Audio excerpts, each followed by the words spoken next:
Hey Pex, it's Sean and Jess here, and we are super excited about Easter weekend. And just throughout this week, during this time together, we have the opportunity to introduce some of the songs for this upcoming Sunday. Yeah. So wherever you are and however you're joining us, we are glad that you're here. Throughout this week, we hope and pray that you find this time meaningful and helpful as we go deeper into the life of Christ leading up to the resurrection. Let's lean in and spend some time in worship together.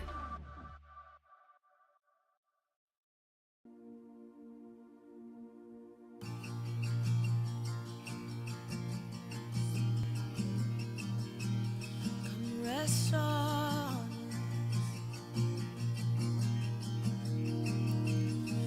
as the Spirit was moving over the water. Spirit, come move over us. Come rest on us. Come rest on us as the Spirit was moving over the water. Spirit, come move over us. Come rest on us. Rest on us. Calm down. Spirit, when you move, you make my heart pound. When you fill the room, you're here and I know you're moving. I'm here and I know you'll feel me. Calm down. Spirit, when you move, you make my heart pound. When you fill the room, you're here and I know you're moving. I'm here and I know you'll feel me.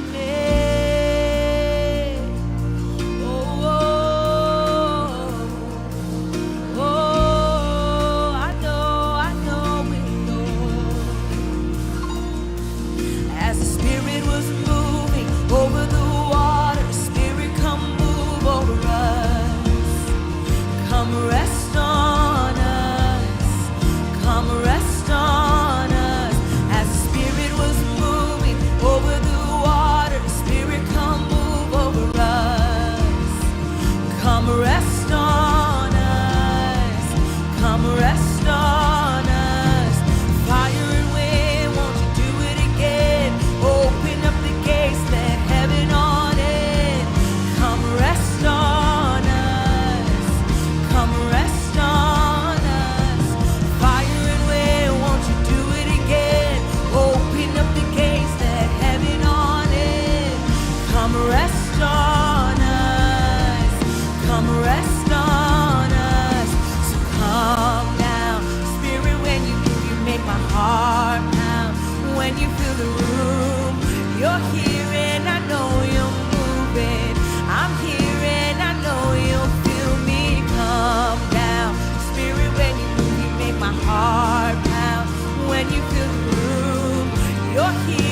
heart pound.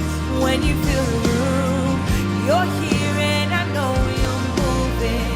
I'm here and I know you'll feel me come down. Spirit, when you move, you make my heart pound. When you feel the room, you're here and I know you're moving.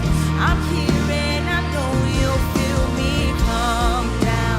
Spirit, when you move, you make my heart pound. When you feel the room, you're here and I know you'll. I'm here and I know you'll feel me come. Oh, I know, I know, I know, I know you feel me. Oh, I know it. Good morning, church family. So excited to lead off as we continue our Easter devotional that we're going to be doing throughout the course of the week as we lead expectantly to the cross and to the empty tomb. We're going to begin in the beginning, chapters 1 and 2 of Genesis, as well as a little bit of Psalm chapter 8, a beautiful poem that helps us reflect on the beauty of God's creation. And so I'm just going to talk to you for a few minutes, but I don't want you to miss the accompanying study guide that's going to walk us through some of these verses as well that Sierra's put together. Sound good? Awesome. Here is our focus for this morning. You were created with love and with purpose. Man, that is such good news, but I think so often we forget that very statement.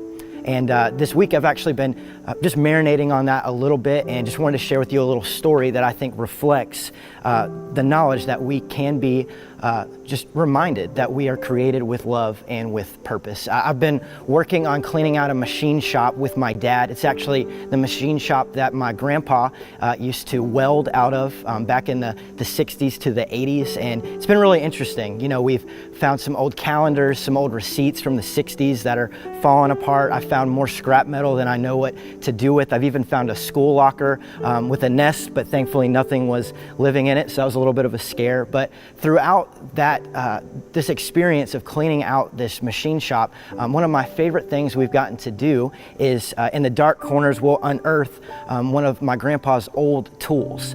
And not very handy. My dad's a little more handier than I am, so a lot of times I'll pick it up and go, okay, like maybe this was used to drill something or to punch a piece of metal or to bend it. And I'll often ask my dad, hey, what was this used for?